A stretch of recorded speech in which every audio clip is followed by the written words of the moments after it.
നിങ്ങളുടെ ഫേവറേറ്റ് സീരിയലുകൾ ടിവിയിൽ വരുന്നതിന് മുൻപേ സൺ നെക്സ്റ്റ് ആപ്പിൽ കാണാം. ഇനി എല്ലാവർക്കും മുൻപേ കാണൂ. ഇപ്പോൾ തന്നെ സൺ നെക്സ്റ്റ് ആപ്പ് ഡൗൺലോഡ് ചെയ്ത് സബ്സ്ക്രൈബ് ചെയ്യൂ. രണ്ടുപേരും തമ്മിൽ എന്തൊക്കെയോ ഇഷ്യൂസ് ഉണ്ട്. തൽക്കാലം അകന്നു കഴിയുന്നതാണ് നല്ലതെന്ന് അവർക്ക് തോന്നുന്നുണ്ടെങ്കിൽ അങ്ങനെ ചെയ്യട്ടെ.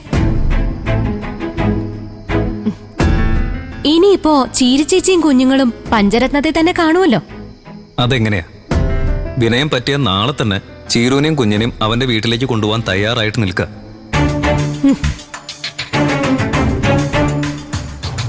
അച്ഛൻ നാട്ടുകടപ്പനുസരിച്ചേ ചെയ്യാൻ പറ്റുമെന്ന് പറഞ്ഞുകൊണ്ട് മാത്രമാ അവനൊന്ന് അയഞ്ഞത്. അപ്പൊ പിന്നെ പ്രസവ ശുശ്രൂഷയുടെ സമയം കഴിഞ്ഞാൽ നാട്ടുനടപ്പനുസരിച്ച് തന്നെ വിനയൻ അവന്റെ വീട്ടിലേക്ക് കൂട്ടിക്കൊണ്ടുപോകും. അതിന് ചീരിച്ചേച്ചി കൂടെ സമ്മതിക്കണ്ടേ?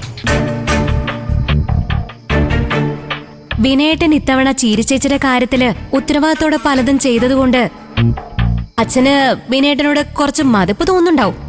ചില പ്രതീക്ഷകള് അച്ഛൻ വിനയേട്ടന് കൊടുത്തിട്ടുണ്ടാവും. പക്ഷേ അവസാന വാക്ക് ചീരിച്ചേച്ചിയുടെ ആവും.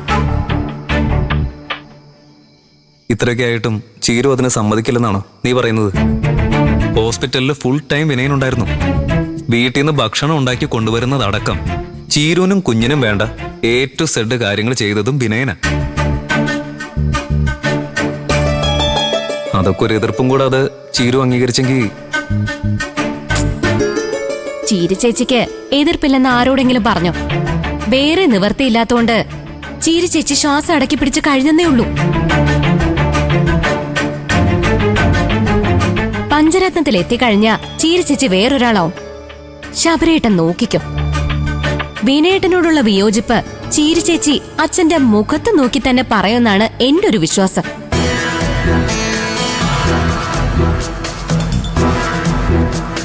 ഞാൻ വെള്ളം എടുത്തിട്ട് വരാം.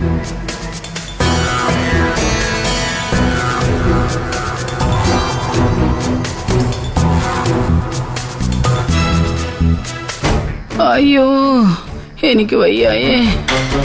അയ്യോ, അമ്മേ, അയ്യോ. ആ വാർഡൻ ഇവരുടെ വേദന കണ്ടേച്ചും പോയതല്ലേ, എന്നിട്ട് എന്താ അവരൊന്നും ചെയ്യാത്ത? തടവ് പുള്ളികളുടെ വേദനയും കരച്ചിലേ ആരും മാറ്റിത്തരാൻ പോകുന്നില്ലടി. നമ്മൾ ഇവിടെ കിടന്ന് ചത്താ പോലും അവർക്കൊന്നുമില്ല. നമുക്കൊന്നും ചെയ്യാൻ പറ്റില്ലല്ലോ. തടവി കൊടുത്ത വേദന മാറും. അയ്യോ, ആരും തൊടണ്ട. ഇതങ്ങനെയൊന്നും മാറില്ല. പല ഗുളികയും തന്നെ എന്നെ നോക്കി തരാവോ? നമ്മളിവിടെ നിന്ന് ആരോട് പറയാനാ? പാറാവ് ഡ്യൂട്ടിക്കാരെങ്കിലും വരുമോന്ന് നോക്കാം. ഇതെല്ലാം ചെയ്തു വെച്ചിട്ട് ഒരുത്തി കിടന്ന് ഉറങ്ങുന്ന കണ്ടില്ലേ? കണ്ണി ചോരയില്ലാത്തവള്. അവക്കേ ദൈവം കൊടുത്തോളും. എന്നെ ദ്രോഹിച്ചവരാരും അനുഭവിക്കാതെ പോയിട്ടില്ല. അവൾ ഉറങ്ങിക്കോട്ടെ. ആരടി ഉറങ്ങുന്നേ? നിന്റെ മോങ്ങലും ഇവിടുമാരുടെ പ്രാക്കലും കേട്ടാ ആർക്കടി ഉറങ്ങാൻ പറ്റുന്നേ? നീ ഇവിടെ വലിയ പിടിപാടുള്ള ആളല്ലേ? ആരെങ്കിലും വിളിച്ചിട്ടെ ഇവക്ക് വേദനയ്ക്കുള്ള മരുന്നെങ്കിലും ഒന്ന് കൊടുക്കാൻ പറ. വേണ്ട, അവളുടെ ഒരു ഔദാര്യം എനിക്ക് വേണ്ട. നിനക്ക് വേണ്ടിയല്ലടി, എനിക്ക് സ്വസ്ഥായിട്ടൊന്ന് ഉറങ്ങാൻ വേണ്ടിയാ. ഓഹാ, സാറേ സാറേ, ഇവിടുമാർ ഇവിടെ കിടന്ന് ഉറങ്ങിയോ? സാറേ ഒന്ന് വേഗം വാ സാറേ. എന്താടി, എന്താ കാര്യം? എന്തിനാ കിടന്ന് ബഹളം ഉണ്ടാക്കുന്നേ? ഇതിനകത്തുള്ള ആരെങ്കിലും ചത്തോ? അയ്യോ, ദേ ചാവാൻ കിടക്കുന്നു. പല മരുന്നുണ്ടേ കൊടുക്ക്. മരുന്ന് കൊണ്ടുവരാന്ന് പറഞ്ഞിട്ടല്ലടി പോയത്, പിന്നെ എന്തിനാ ഈ ബഹളം വെക്കുന്നേ? എന്റെ പൊന്ന് സാറന്മാരെ, അതുകൊണ്ട് മരുന്ന് വേഗം എത്തി. അത് കൊടുത്ത് അവളെ എങ്ങോ ഉറക്ക് സാറേ. ബാക്കിയുള്ളവർക്ക് കിടന്നുറങ്ങണം. ഇതിന്ന് ഒരെണ്ണം ഇപ്പൊ കൊടുക്ക്. വേദന കുറവില്ലെങ്കിൽ 1 മണിക്കൂർ കഴിഞ്ഞ് ഒരെണ്ണം കൂടി കൊടുത്തോ. ശരി സാറേ. ആ, ഇനി എല്ലാരും കിടക്കാൻ നോക്ക്. അമ്മേ,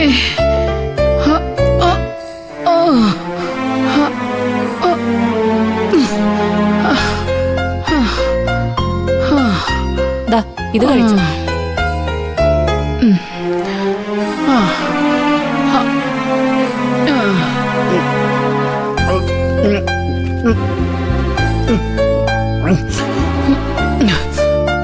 ആ ഗുളികയും കൊടുത്താ ഒരെണ്ണം കഴിച്ചാലൊന്നും വേദന മാറില്ല. സാറന്മാര് കണ്ട. നീ കൊടുക്കടി. സാറന്മാര് വന്നിനി ഒലത്താനൊന്നും പോകുന്നില്ല. അവൾ ആ ഗുളിയും കൂടി കഴിച്ചുറങ്ങിക്കോട്ടെ.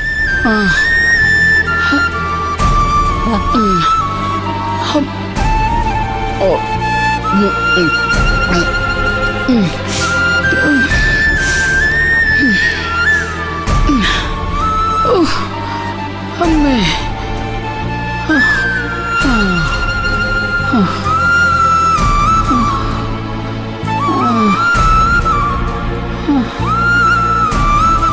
നിങ്ങളൊക്കെ പോയി കിടന്നോ. ഇച്ചിരി കഴിയുമ്പോൾ ഞാൻ കിടന്നോളാം.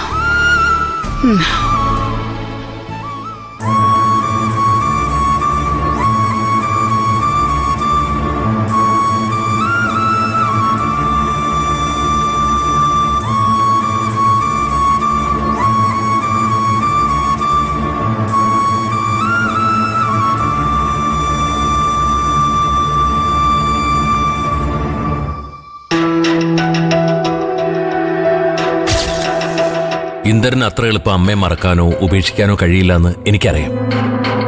അതുകൊണ്ട് ഇന്ദ്രന്റെ മനസ്സെന്താ പറയുന്നതെന്ന് വെച്ചാ ഇന്ദ്രൻ അത് ചെയ്യണം.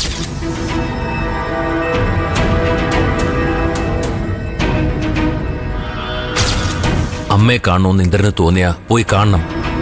രക്ഷിക്കണമെന്ന് തോന്നിയാ പോയി രക്ഷിക്കണം.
ഹലോ ഇന്ദ്ര, എനിക്ക് ഹർഷയോട് ഒരു കാര്യം സംസാരിക്കാനുണ്ട്.